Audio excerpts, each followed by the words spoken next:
How you doing? My name is Christopher Brown. You're now listening to my podcast, Sports Talk with Chris, and this is episode 34.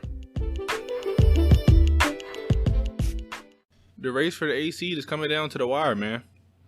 Coming down to the wire. All four teams are playing today, and after today, it will determine who's the A seed and who's the 9th seed. We're going to know who's going to play in this playing tournament. Now, the four teams that are left, you got the Blazers, Grizzlies, Suns, and the Spurs. For the Grizzlies, they play the Bucks at 4 o'clock. The Suns play the Mavs at 4 o'clock. The Spurs play the Jazz at 6:30. And the Trailblazers play the Nets at 9. Now, for the Blazers to get in, they're going to get in by winning, or they need a loss from 2 out of the 3 teams. For the Grizzlies to get in, they need a win or a loss by the Suns and the Spurs. For the Suns to get in, they need a win, and they need either the Blazers or Memphis to lose.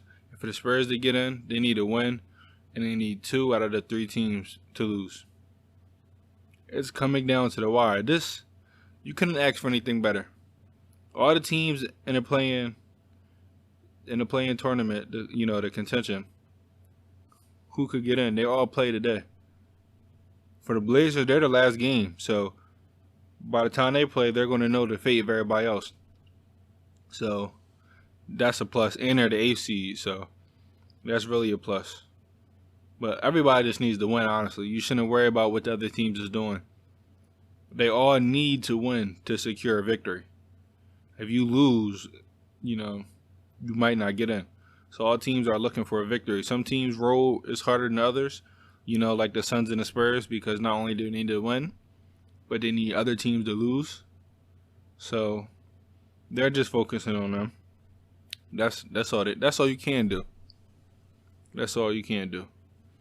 Now the Blazers, like I said, play the Nets. The Suns play the Mavs. The Spurs play the Jazz. And the Grizzlies play the Bucks. Now honestly, teams have been resting their stars. Now I would not be surprised if some of these teams do it, since every single playoff matchup is locked in and set in stone, except for this 8th seed who's going to get that, and then them playing the Lakers.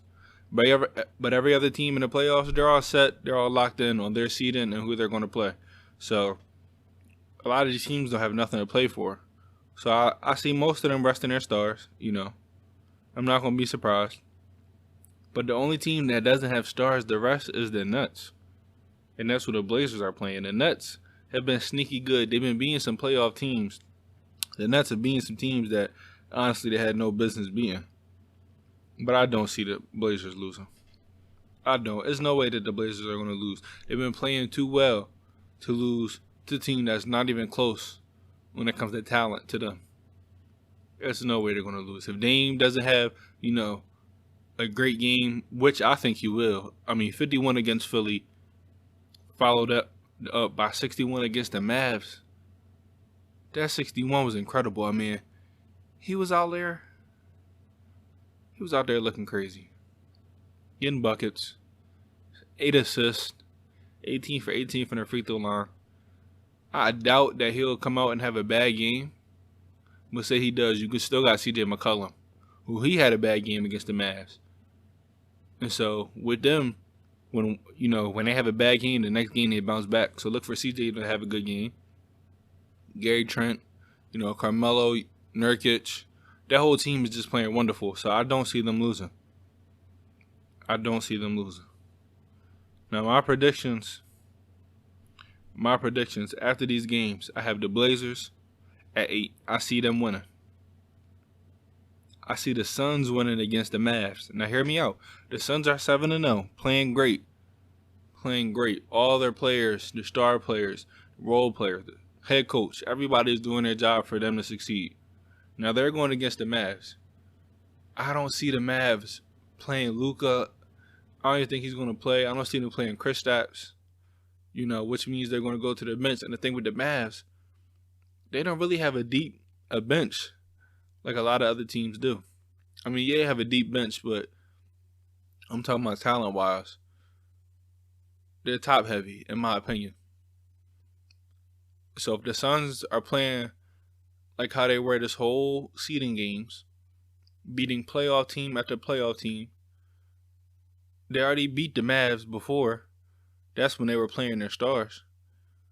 So if the Mavs don't play their stars, then I see the Suns winning. I see the Spurs at 9. I think they can beat the Jazz they have before. And I have the Grizzlies at 10. No, I messed up. I'm sorry. I have the Blazers 8, Suns 9, Spurs 10, Grizzlies at 11. I apologize. Grizzlies at 11. Now, I say that because, Blazers been playing the best. They're 8. Suns have been playing just as good. 7-0, they're 9. Spurs, they beat the Jazz. They're 10-0. Grizzlies, they're going against a Bucks team whose bench and whose role players could honestly be a starting lineup in this league. I know the Bucks don't have nothing to play for, but I do think it's important for role players to go out and establish a rhythm and get confidence. And I think the Bucks have some of the best role players in the league. Giannis might not play. Chris Middleton might not play. But other than that, maybe Brook Lopez. Other than that, though, everybody needs to be playing. Eric Bledsoe shouldn't sit out. He missed all the scrimmages and most of the seeding games, Wesley Matthews should get in there and get a rhythm. Not saying they should play the whole game, but I think they're going to play. And without Jaren Jackson Jr., the Grizzlies have not been playing up to par. I mean, they're 1-7 so far. they're 1-6 so far in these seeding games. Did anybody expect that? No. But I just don't see them winning. I think the Spurs can get a victory against the Jazz, like I said, and so do the Suns. I see everybody winning but the Grizzlies. Now, this is kind of based on teams resting their stars, right? Now, say if teams don't rest their stars, could it be different? Well, let's take a look. Giannis is out regardless. I don't know if I mentioned that he's suspended for this game. So he's out regardless, right? Say if they don't rest their stars, though, the Bucks still going to win, but I do see them resting their stars. But say the Mavs don't rest Luka and them. The Suns beat them already. Say the Jazz don't rest Donovan Mitchell and Rudy Gobert. They'll think the Spurs can get that victory. So I'm really not going to change my predictions. These, teams sitting out their star players, teams playing their star players for a little bit, I don't think it's going to change. The Blazers at 8, Suns at 9. Spurs 10, Grizzlies 11. That's what I'm standing on. That's what I'm standing on. So that means the play-in tournament is going to be between the Blazers and the Suns. And that's set to play, if I'm not mistaken, on Saturday, 2:30. I would have the Blazers winning that. And in all actuality, have the Blazers beating anybody they play in the play-in tournament if they get there at the 8th seed or the 9th seed. I do think the Blazers have the best chance out of anybody to secure their position. The Nets, say that all the teams play their star players, the Nets have the worst roster out of everybody. The Blazers are playing with a chip on their shoulder. They're there for a reason. They're not going to wait till the last game to, fall off a little bit to relax, to go chill mode. No. Dame said he packed for 3 months. 3 months. I'm sorry. So do you think he's going to slow down because he's going against a Nets team that's not as good as the Mavericks team, as the Philadelphia 76ers team, as the Clippers team? No, he's going to go 10 times harder. He wants to secure a spot in this play-in tournament, secure a spot in the playoffs. So I do see the Blazers getting that 8th seed. And with that being said, I just want to give us some recent NBA updates. Players are going to be allowed to bring, starting the first round of the playoffs, 4 guests per player. Children allowed but not counted towards the 4. Guests will be able to attend games as long as they test negative. Here's eligible to come into the bubble as a guest, per the memo. Any individual the player has not previously met in person or with whom the player has not had limited in-person interactions, for example, known by the player only through social media or basically into social media or just meeting up. So basically all the IG models, all the Twitter models, I'm saying any John that they don't really know, they just trying to have slide through, they cannot get in, which is kind of corny for the NBA. Like, let them slide for one night. I ain't gonna get into it, but I'm glad to see that they're allowing their family to be here, especially for the playoffs. I know there's no fans, but imagine having these guys' family and their children there in person. If I'm not mistaken, that's what we're going to be doing in person at the game. You can't tell me LeBron's kids aren't going to be super duper hyped when LeBron's playing in the playoffs. You can't tell me these people's wives, children, all for them. LeBron was just an example, but all for them aren't going to be super hyped. So I know there's no fans, but at least you're having somebody to root for you, which is always good. But yeah, sorry for the NBA players that was expecting to have these IG models and whatnot slide through. Y'all kind of out of luck unless y'all finesse the game. But also some news, the NBA is giving out bubble awards, which means time to give out my predictions for them. Now, the awards they're giving out is the MVP of the bubble and an all-bubble team. But in these bubble awards, I'm going to give those. But also, I'm going to give out, the regular season awards too. Like the Sixth Man of the Year, Most Improved Defensive Player, Coach of the Year, all them type things, because this was the mini regular season. So I want to give shout outs to everybody that deserves these awards, that played good during this bubble. Got to give credit to the ones who deserve it. Now for MVP, the 3 players who I think are up for the award are Dame, Devin Booker, and TJ Warren. Now TJ Warren has a great turnaround in this bubble. He had a great turnaround. He's had some great games in this bubble. But then he played against his former team, the Phoenix Suns, and did not show up. Then he went against Jimmy Butler, one of the biggest storylines all season. Didn't show up against them again. Now don't get me wrong, he had some really good performances. He's averaging 34 points on 57% from the field and 52% from the three-point line. He improved his scoring by 12.3 points from the regular season, but it would have been so much better if he'd have went off against those 2 teams. The team that let him go for a cash transaction, and then Jimmy Butler, who they was jawing at each other back in January. Those are the, matchups everybody wanted to see. Now, granted, he's playing him again on Friday. I don't know if the 2 stars are going to be playing, but they are a playoff matchup anyway, so you would think that they would play each other just to get a fill out before the playoffs. It'd be like an extra playoff game. But anyway, yeah, he 34 points, 57% from the field. He's been getting buckets. I mean, he gave my Sixers buckets. I don't think anybody was expecting that. I wasn't. I knew he's a good player. But, 34 points on 52% from the three-point line, that's just greatness. These 8 games, he showed out. He showed out in these games. But like I said, I don't have him winning just for the fact that he ain't played good every single game. Now then you got Devin Booker. Easily could win if he gets his team into the playoffs. Easily. That means if he gets his team into the playoffs, he led them to an 8-0 record. The only undefeated team in the bubble. With all these great teams, the Suns would be the only undefeated one. Now, in my opinion, he had the best play in the bubble. We had that game winner against the Clippers, being their 2 best defensive players. Shook off Kawhi Leonard with a good move and hit it over Paul George, who always talks trash, but for some reason, everybody hits game winners against Paul George, but that's a different story. Now, he did that, like I said, on 2 great defenders, the Clippers' best defenders, and arguably the 2 best defenders in the league. Just saying, get a man some credit. Now, he's averaging 31 points and 6 assists. Nobody would have thought that they would be here right now. They beat 6 straight playoff teams, and 3 of the ones that they beat are title contenders. For ESPN to rank Devin Booker as the 31 best player coming into the bubble, y'all can't go back on your word. Y'all can't talk about, oh, D-Book is doing this, he's so great. No, because when y'all had the opportunity to give him his credit, because he's been great his whole career since he stepped into the league. He's been great. No doubt about it. I mean, he had 70 against the Celtics a couple years ago. 70 points. The last person to have a scoring game like that was Kobe. Rest in peace to the Black Mamba. But 70 points by Devin Booker, that's legendary. You look at his career.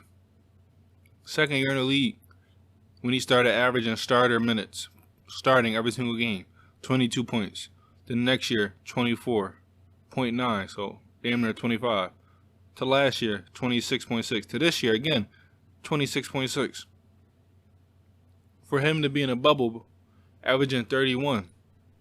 Yet ESPN ranked him. They ranked that man the 31st best player coming into the bubble.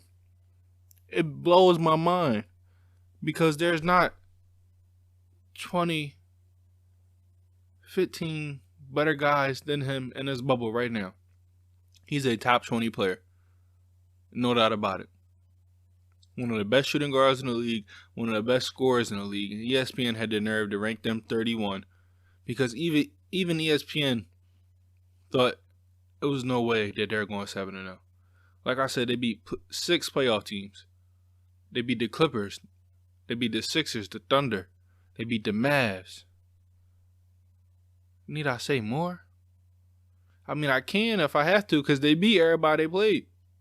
And today they play the Mavs again, and I'm pretty sure they're going to get that victory because the Mavs have nothing to play for. They locked in at the 7th seed. So that's 8-0.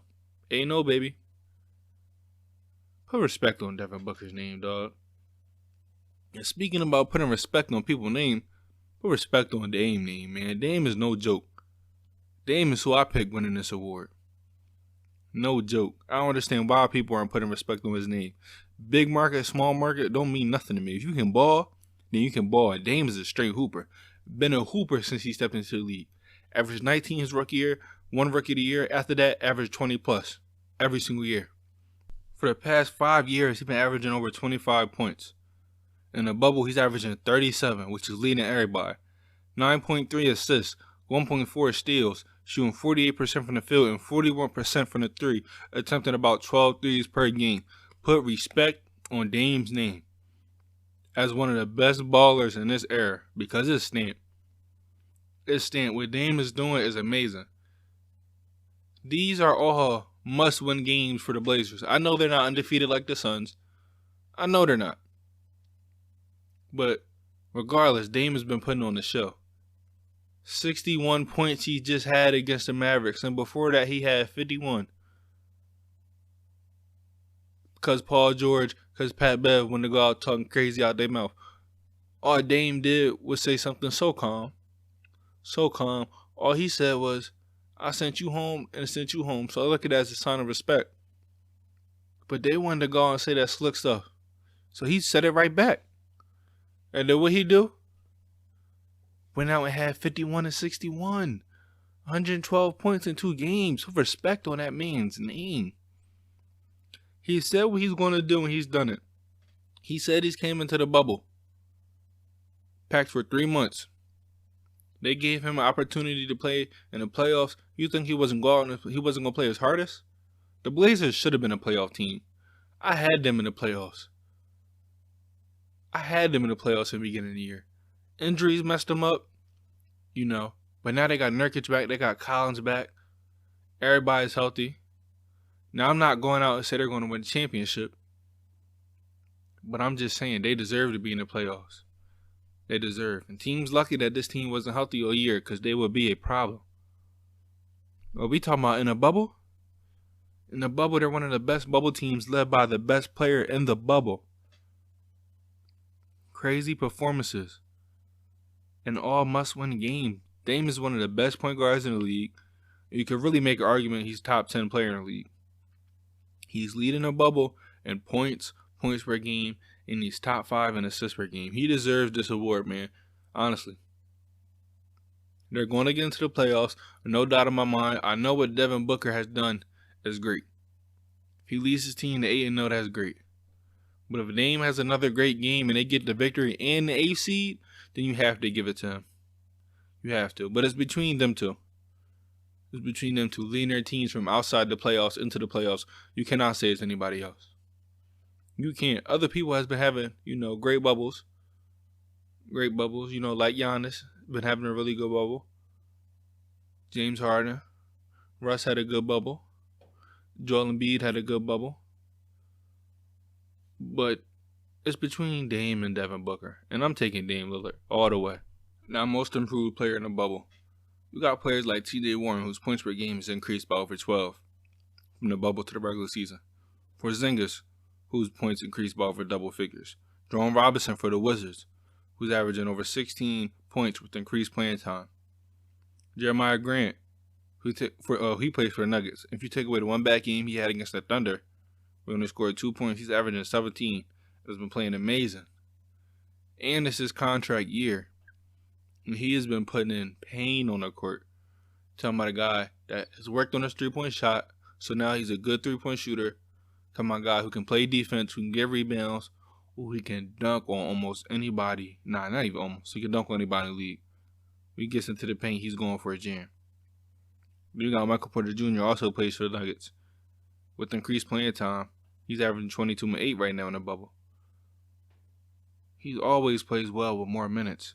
I know a lot of people are surprised by his play, but I'm not. You know why? Because the dude has been like this in high school. In high school, he was averaging like 30 and 15. The best player coming out of high school, and he would have been the first pick if he was not hurt at Missouri with his back.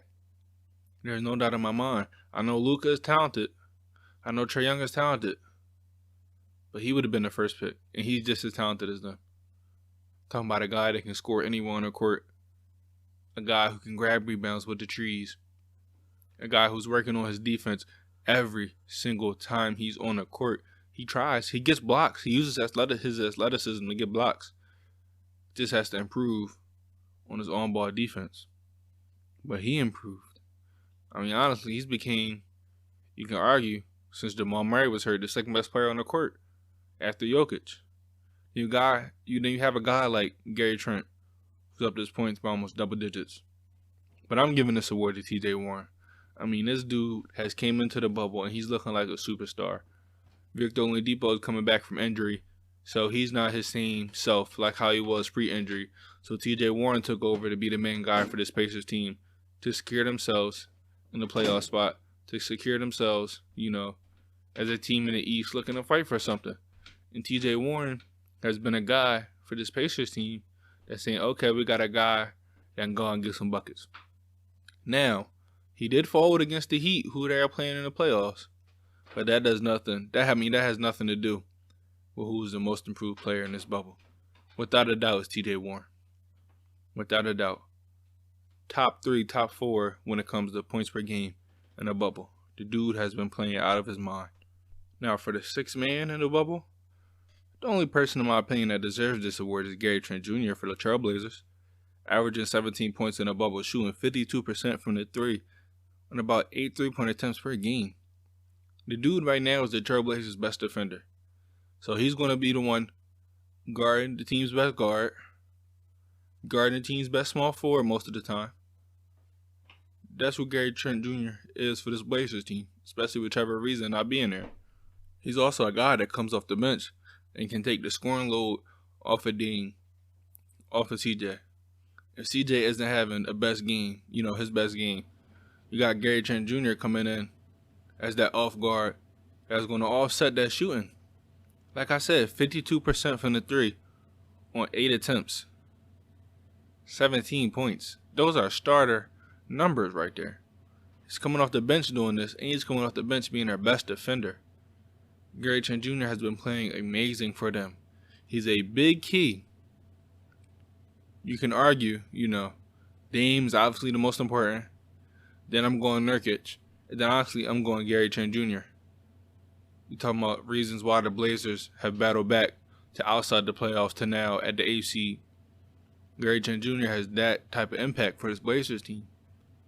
A scorer, a good defender, more than good. He's their best defender right now. Shooting the ball at a very high rate. You got to give that man some credit. Went from averaging about 7-8 points outside the bubble now consistently 17.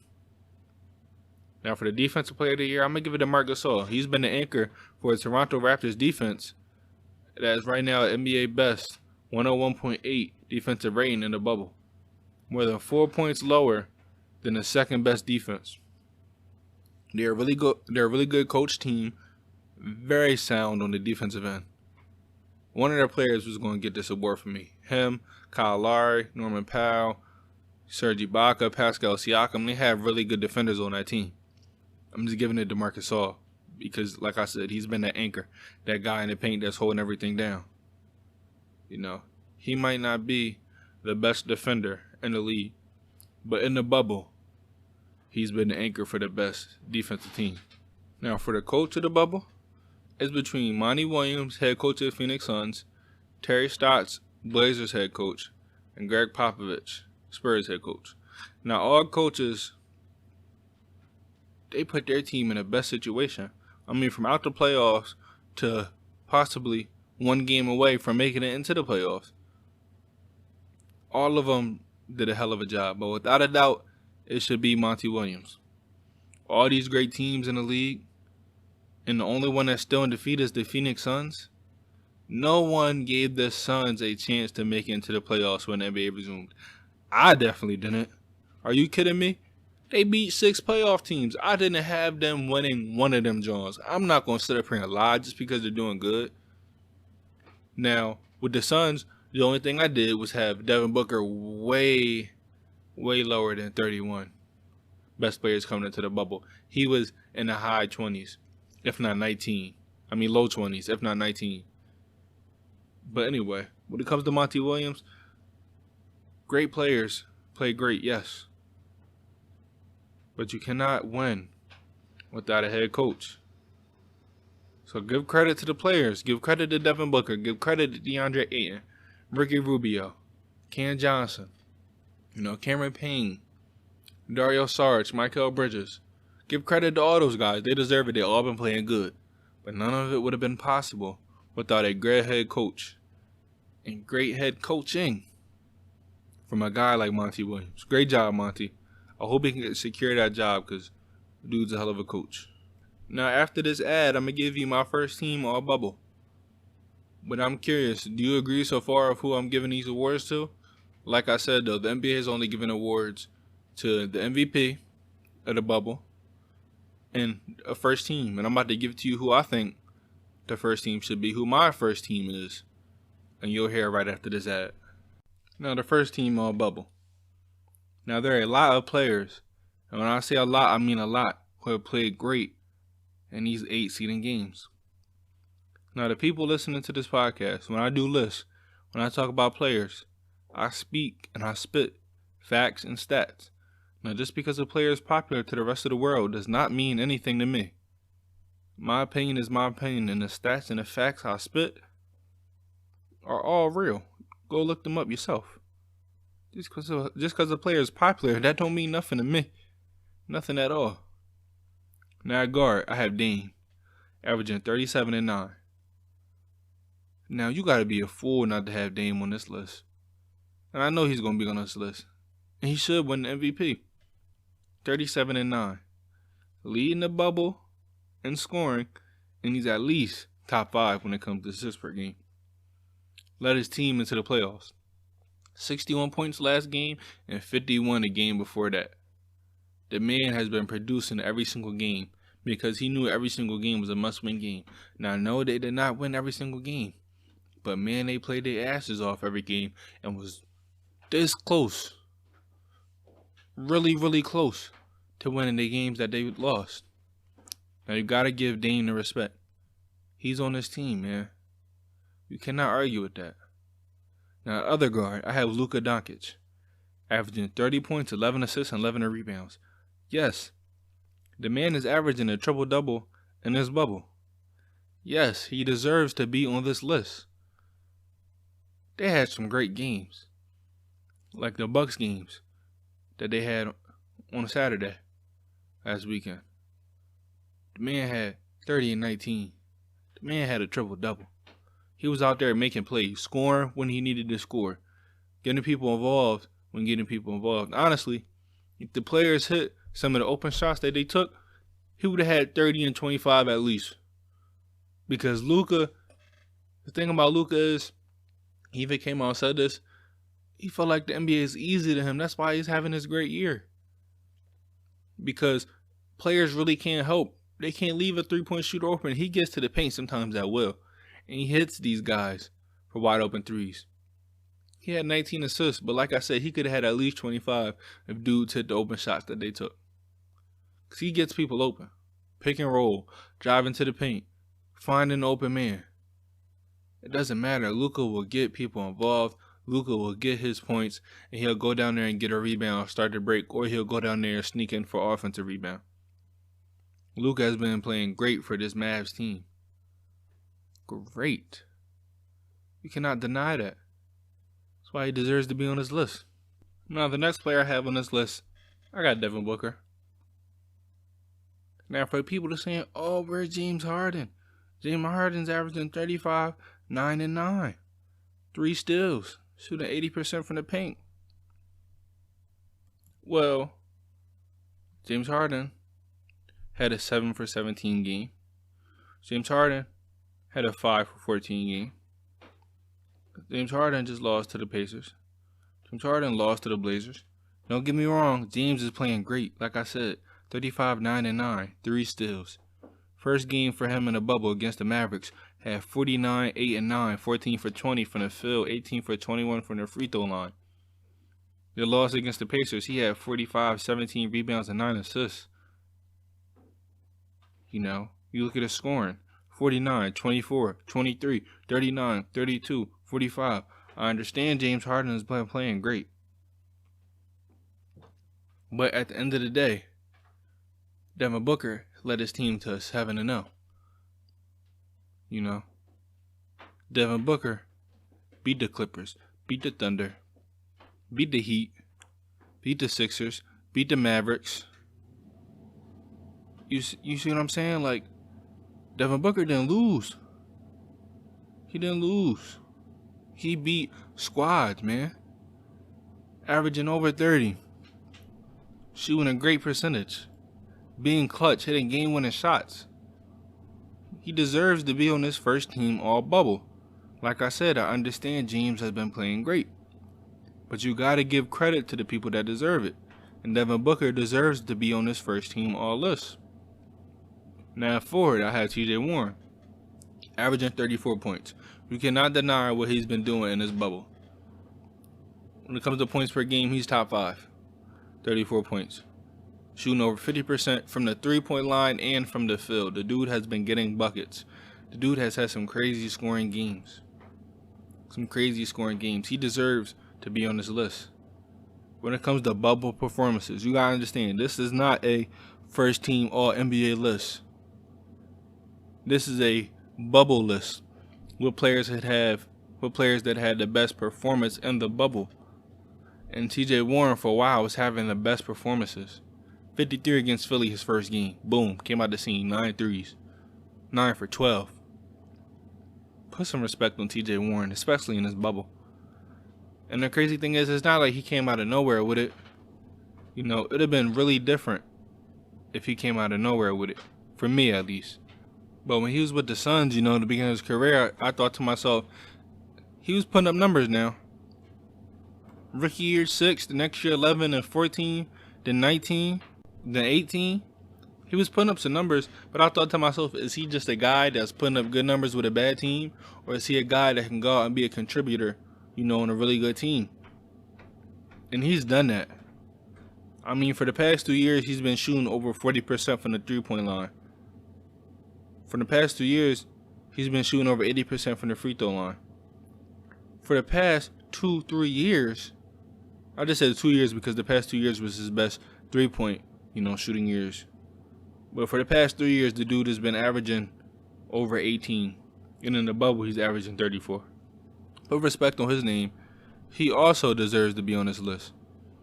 Now, at the big position, I know a lot of people going to say, Giannis, the Greek Freak needs to be on the list. It's the Greek Freak. Tell me why he needs to be on this list. Now, I'm going to tell you who I have on this list. I have Kristaps Porzingis. You know, I said big because he's playing power forward and center in the bubble. But he's averaging 30 points and 9 rebounds, 1.5 blocks, increasing his points per game by double digits. He's playing like a superstar that he is. He's playing like a first option. What do I mean by that? Obviously, Luka's the best player on that team. But for them to be successful, Kristaps has to play like he's the first option. And he's done that the entire bubble. He's been taking advantages of mismatches. That game, the first game they lost to the Rockets, he had 39 points and 16 rebounds. Why? Because nobody on that Rockets team could guard him. Nobody. Then against the Suns, yeah, I know they lost 117 to 115, but he had 30. Then to the Sacramento Kings, he fouled out, but he had 22. And then again, against the Clippers, really good game, 30.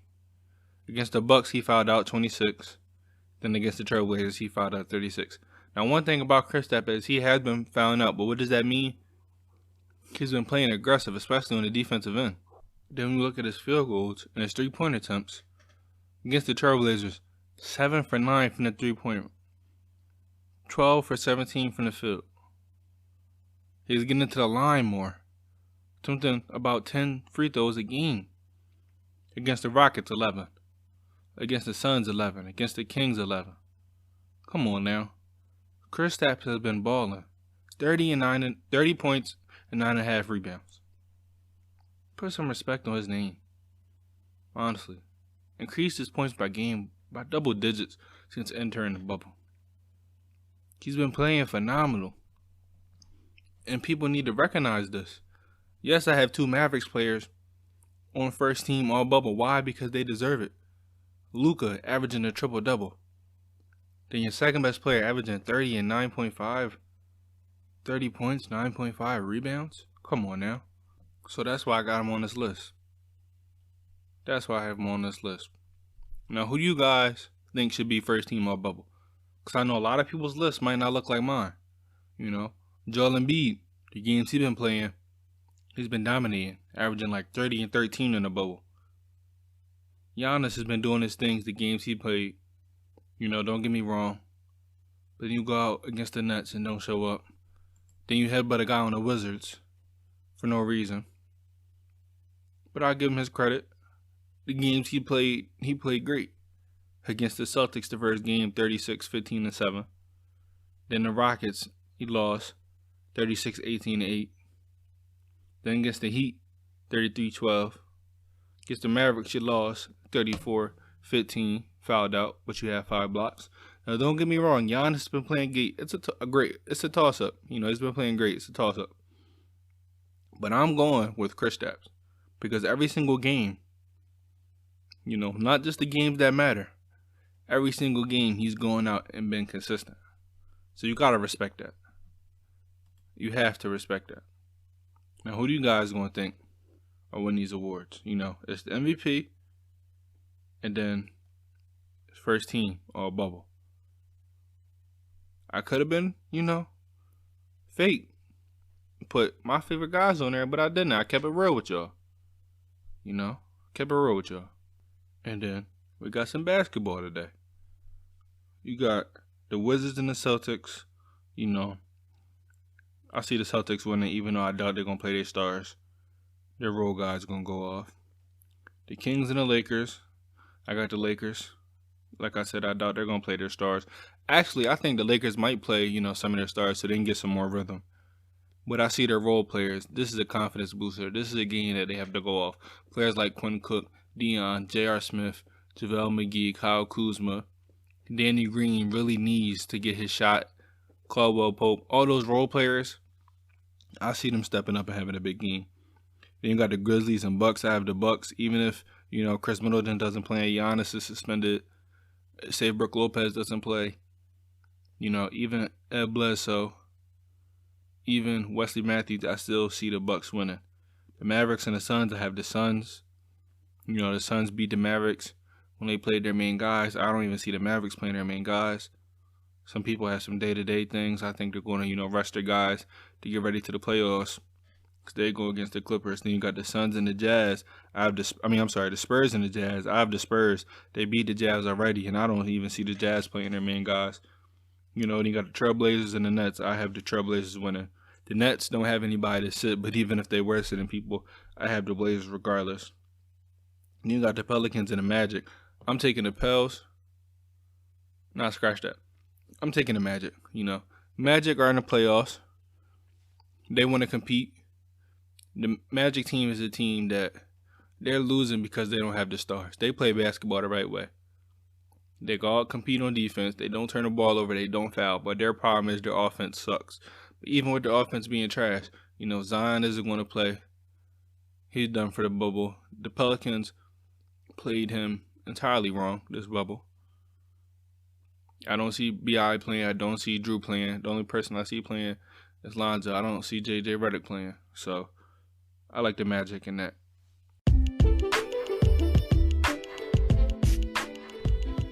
Well, that's a wrap for this episode. I'm excited to hear what you guys think about these bubble awards, about who you think's going to get into the 8th and 9th seed, about who you think's going to win these games today. Reach out. Let me know. You can find me on Instagram and Twitter at sportsw_Chris. sportsw_Chris. Thank you all for listening and stay tuned for future episodes.